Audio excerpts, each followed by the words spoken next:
This Hello, interview is for welcome to information Research only Talk. and should not be Stockbox considered here as with investment Alan advice Green, and how or are a you doing recommendation today, to buy Alan? shares in the company Well, featured. Mark, it's a Friday Welcome to and this the sun is Stockbox shining, interview. so Oh, good. if this is a hint of how the weekend could be weather-wise, I'll be very happy indeed. Certainly nice to sit in the office and look out and see, brilliant blue sky, and the cliffs of Seaford Head in the distance. It's a pretty encouraging sight. Oh, good. I'm glad you have that. I had that yesterday. Today, I do not have that. It is overcast. Not raining, but it's not sunny blue skies, so opposite to what you have. But anyway. Oh, well, hopefully it's going to move your way as the day Maybe it does progresses. move my way. Who knows? Maybe what I had has moved your way. I don't know which way things are going. But anyway, either way, we can hope for a nice weekend. Yeah. But today, so we're going to talk about three companies today. We're going to talk about Cobra Resources, which is, I think, the first time we've probably discussed Cobra Resources here. Of course, they're quite busy recently. I know they've been around a while, but they've had a bit of a reinvigoration. And they're now obviously into the rare earth element. So we're going to get a bit of a chat on Cobra. Metals One as well, again, a sort of a newish entrant to the market as well. And ECR, of course, who are a bit of a regular. But we're going to get an update on what things are happening there. There's been a couple of news releases even this week, I think. There have Certainly been one, anyway. Yeah, it's been a busy week for ECR. Lots of a bit of a board restructure, and of course, some great developments at the Quasi project. But if we start with Cobra Resources, and Sure, we'll yep. just go through it. Yeah, Cobra Resources, then Metals One, and then we'll finish with ECR. So we have discussed Cobra before, Mark. I think this was probably in the middle of 2023. So, but of course, Cobra listed on the London market.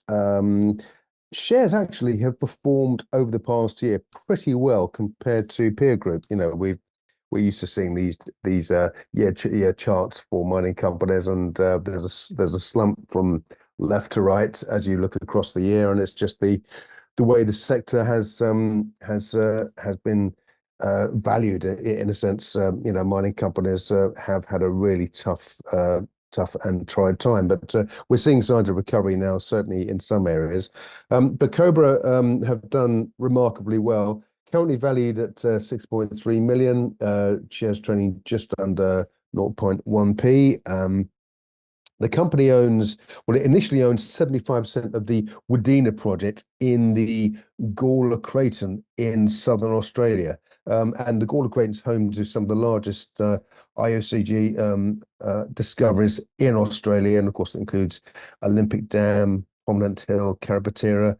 And the Wadena project has an existing JORC mineral resource estimate for with a number of gold targets. So some 22 gold targets across the area, ranging between 16 grams per ton and 37.5 grams per ton. And it's very much a shallow resource. It's a low cost open pit, so easy to mine, as are a lot of the mines in the area.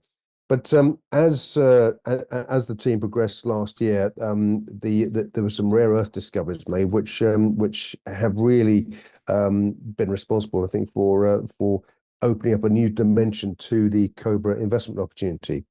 Just to say something about the board, of course, we have Rupert Verco, 14 years experience in the industry, very highly regarded, and certainly.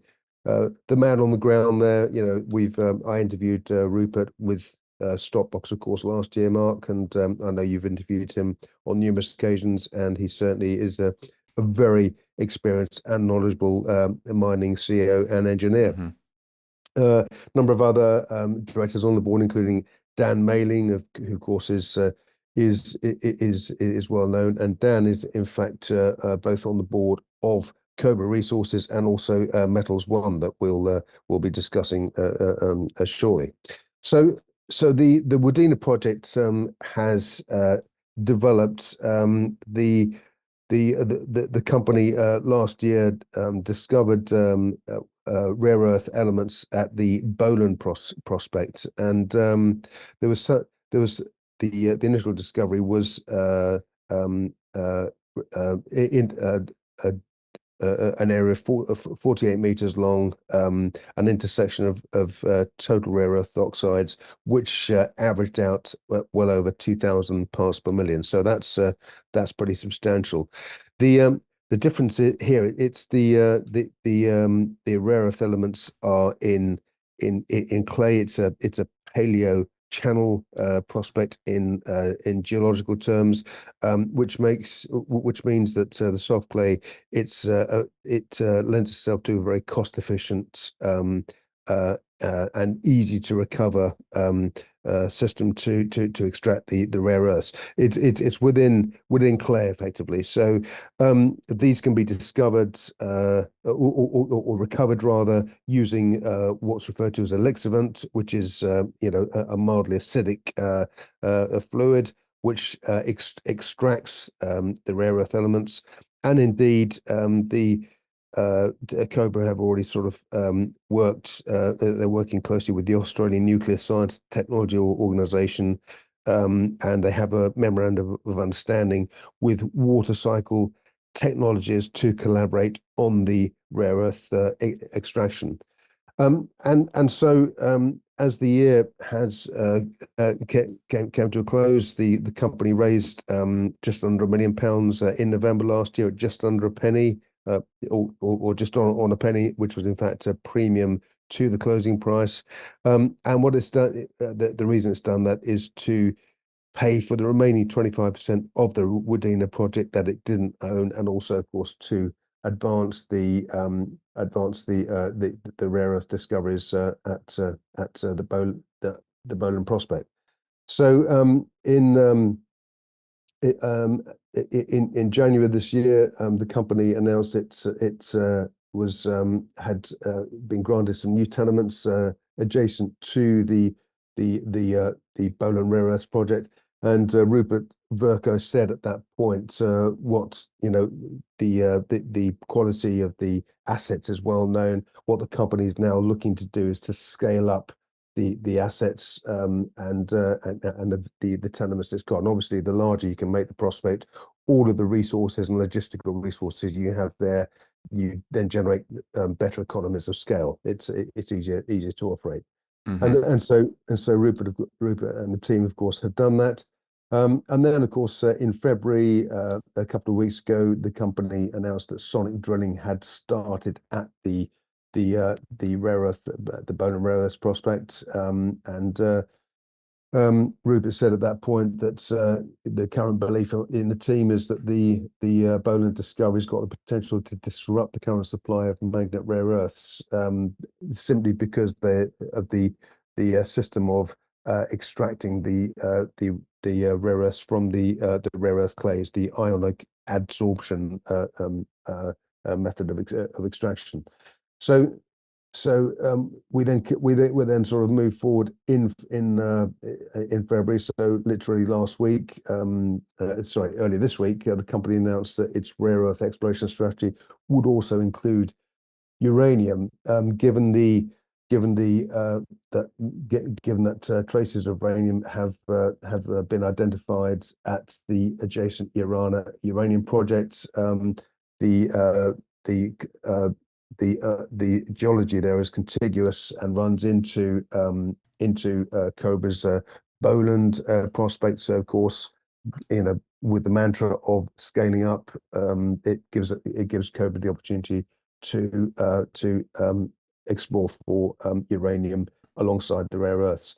And indeed, that's something that Rupert referred to, particularly the uranium spot price at the moment, of course, is at its highest point since 2007.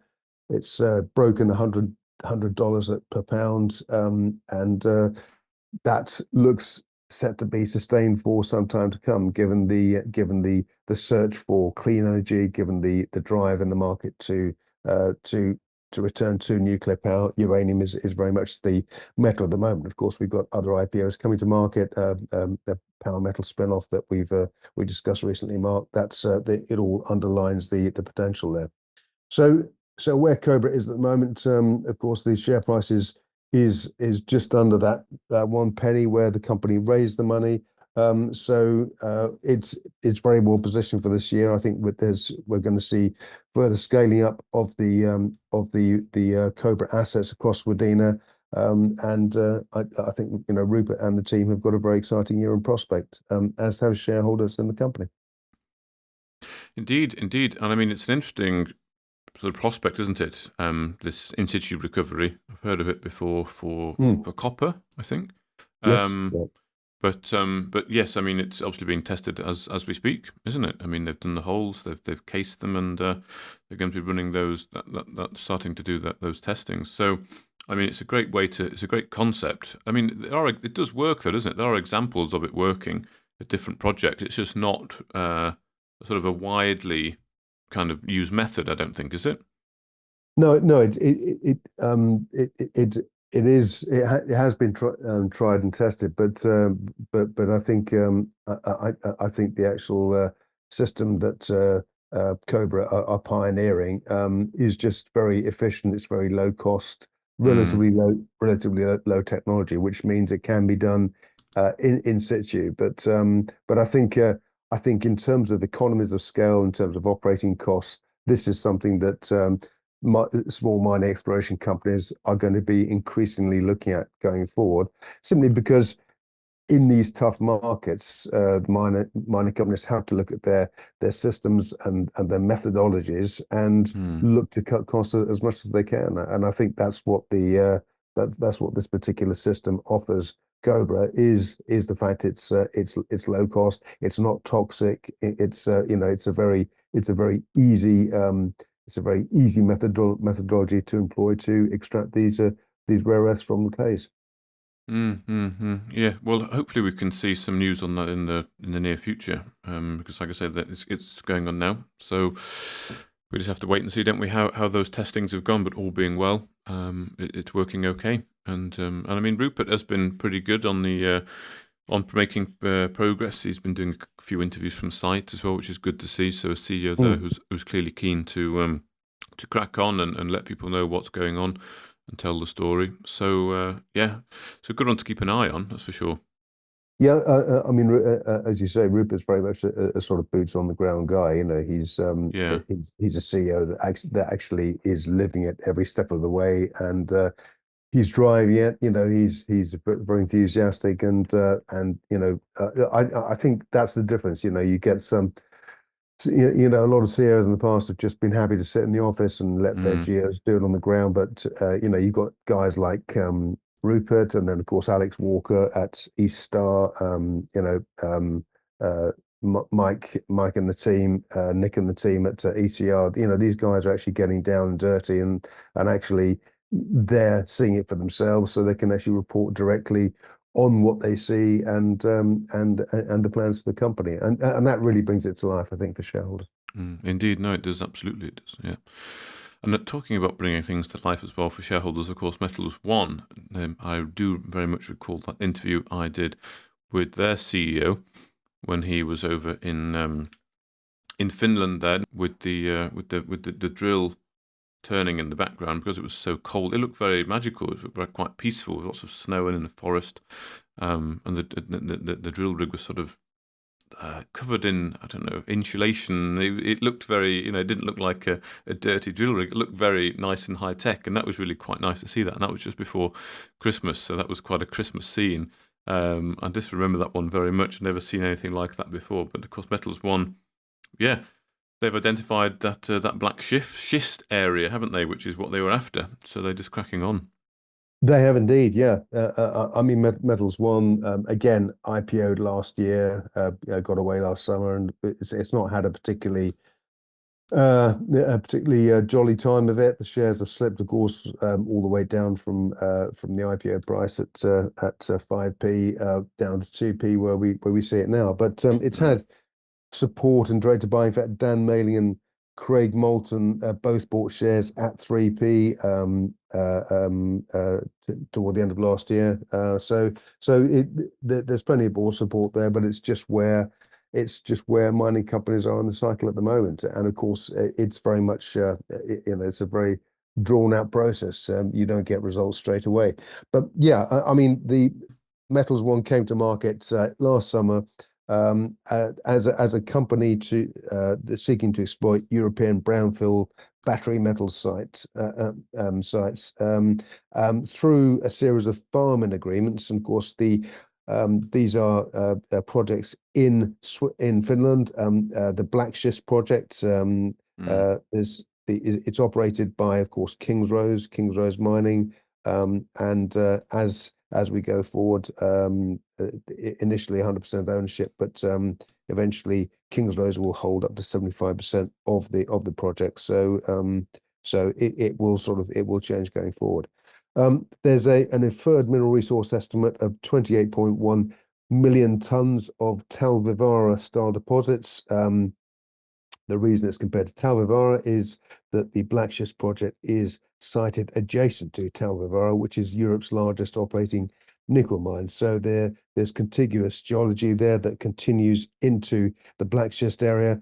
And there's an inferred mineral resource of 28.1 million tons of Tal Vivara style deposits, 53,000 or just under 54,000 tons of nickel, just under 28,000 tons of copper, 3,500 tons of cobalt, and 180,000 tons of zinc.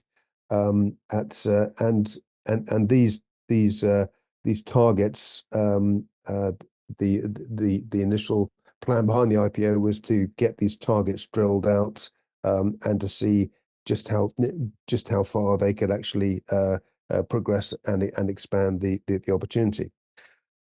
So the money that was raised at IPO basically funded equipment, data analysis, geophysical and geochemical surveys, and of course the drilling campaign, and also to apply for additional licenses and to in order the team could upgrade the resources.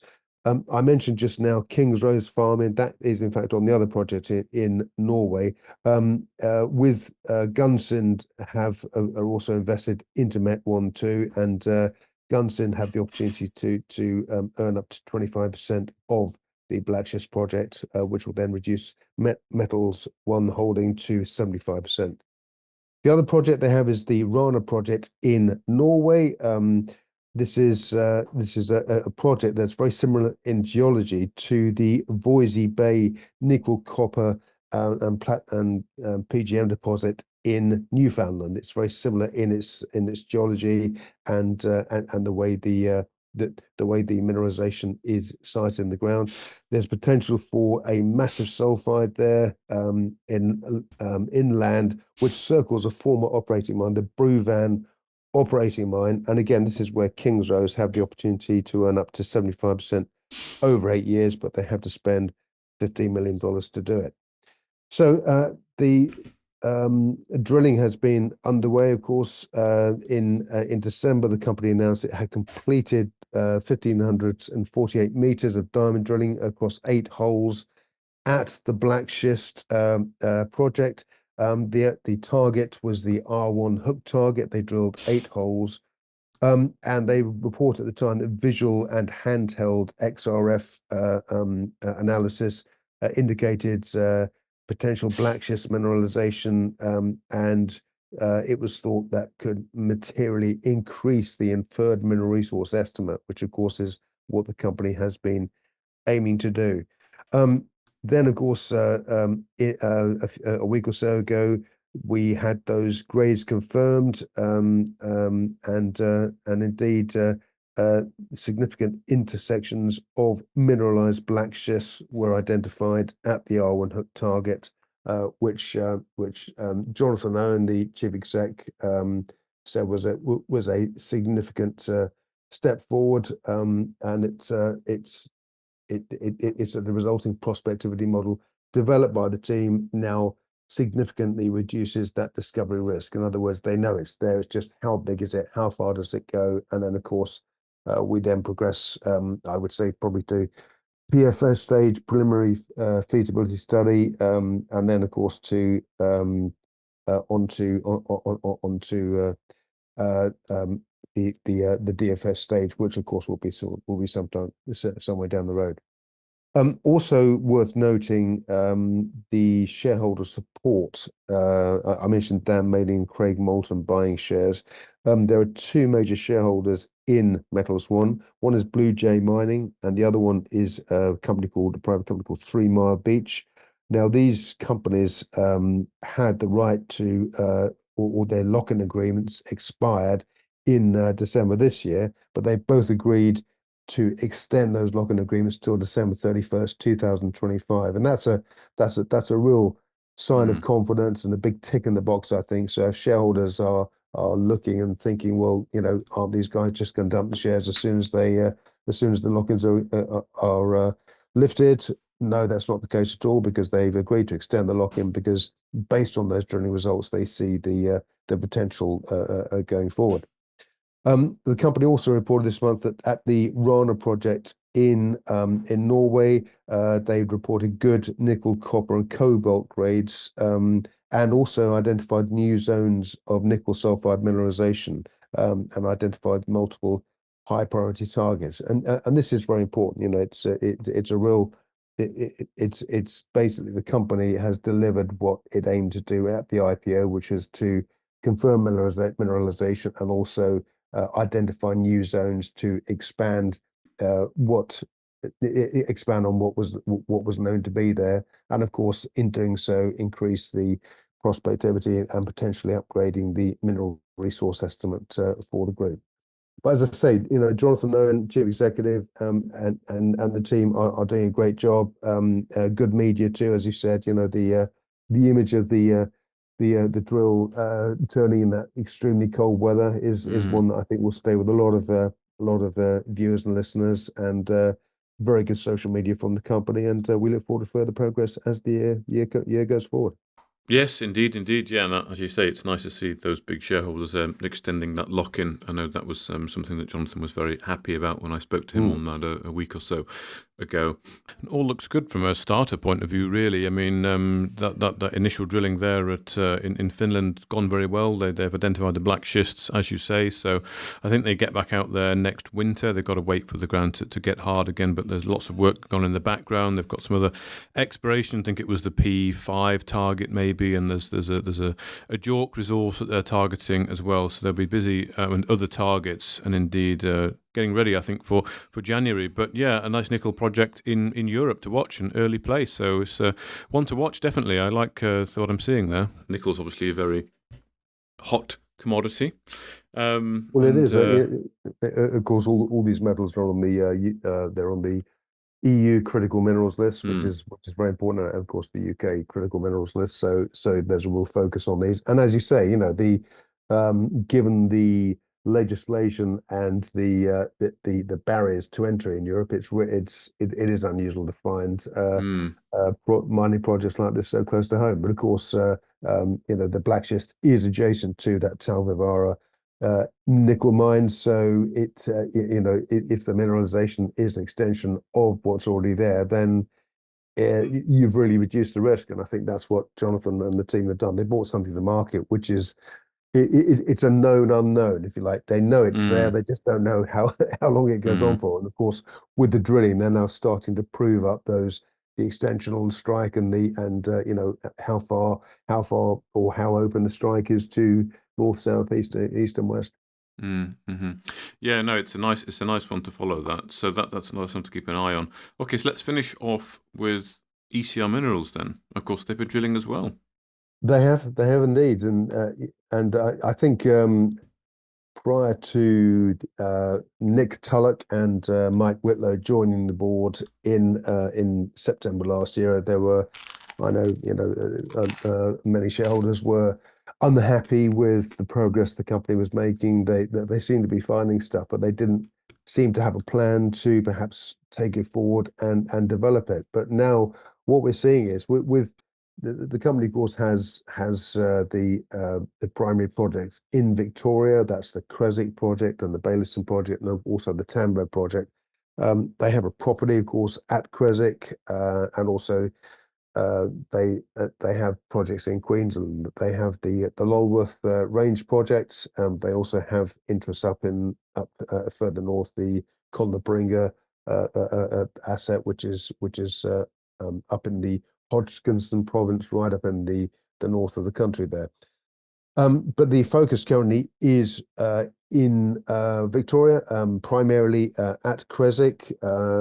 Historical drilling there has always identified coarse nuggety gold, and this is part of the challenge of drilling in the area.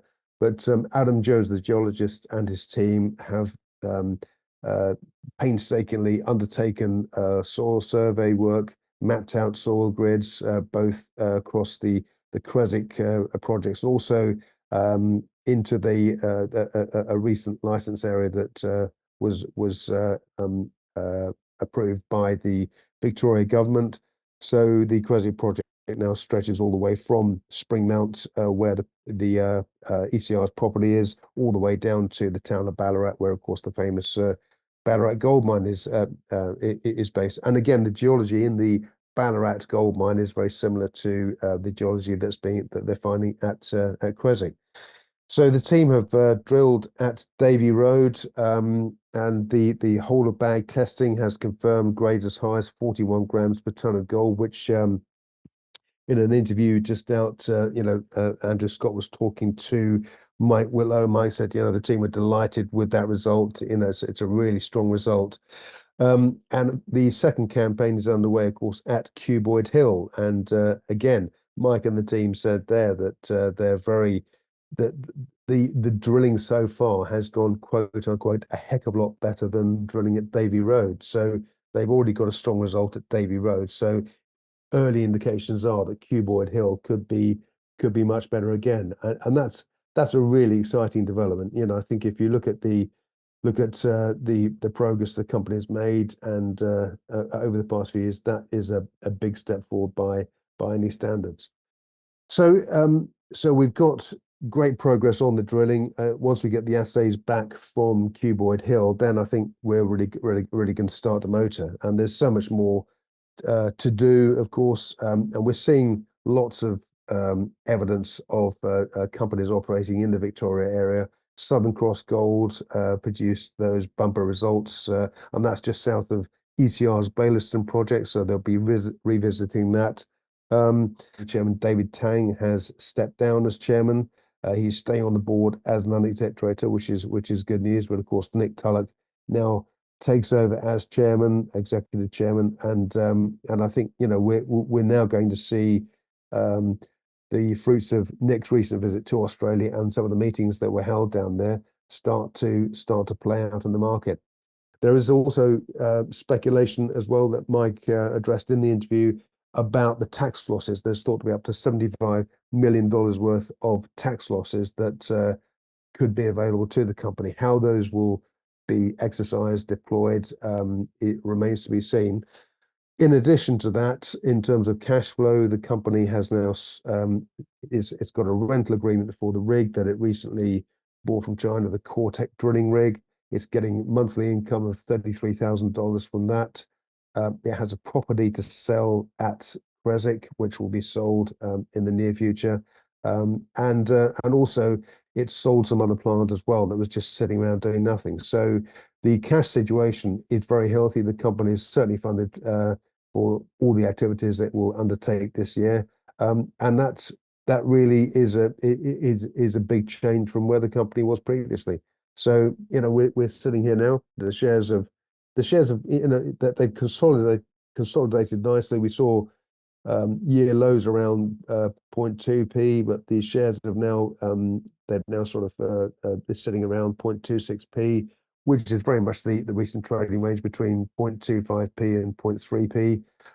But I think as we start to see these results coming from Cuboid Hill, I'm expecting the shares to really push north from this point, particularly given the fact that the company is on a really secure footing funding wise. And of course, when we hear about those tax losses, and we find out exactly how those can be deployed, then I think we're going to see a real sea change in ECR's valuation, and of course the potential it has to do deals with other companies. Well, yes, let's hope so. Those famous tax losses from I remember years ago, they were still being discussed. Hopefully, they can be finally utilised, because it obviously is significant there. But it is definitely a sea change, isn't it, of things going on at ECR, and it's really nice to see that. There are definitely changes coming in there, with changes at the board level only recently, as you mentioned there, and they're moving on of the equipment, that kind of thing that wasn't really doing much. So I think they've made a few good decisions there, and of course they've got back to doing what exploration companies should be doing, which is drilling. So that's exactly it. They're not talking about doing drilling. They said late last year, right, we're going to go drilling at Creswick, and then a few weeks later, there they were on the ground drilling at Creswick, and they're working at pace. I mean, Adam Jones and the team are working non-stop, round the clock. Well, perhaps round the clock's a bit too strong, but they're certainly working every day, and we're seeing these results. We're seeing on social media, the team are showing the course they're putting out of the ground, what they're finding there. So we're constantly getting updated. The communication from the company has been excellent in that regard, and it's only going to gather pace. So yeah, a very exciting juncture, and I think you've got to consider that with all these assets, ECR has a market cap of just 3.8 million, which is ludicrous. The company had a valuation of some 25 million about a year ago. So it's there's a lot of ground to make up, I think, and I think once we start to hear about the deals that Nick was and the people that Nick was talking to when he went to Australia recently, then we're going to start to see some of that ground recovered. Indeed. Well, thank you very much, Alan, for giving us a little bit on ECR, and of course talking about Cobra and Cobra Resources and Metals One. And I do hope the weekend is good for you, and we'll speak in a week's time. Thanks, Mark. Hope you have a good weekend too.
If you enjoyed this interview, then give us a thumbs up, a like or a retweet. Subscribe to us on YouTube or follow us on Twitter, and hit that notification bell to be the first to know when we release new content. There's loads of great content on our website too, across all our programs at stopboxmedia.com. Thank you for watching.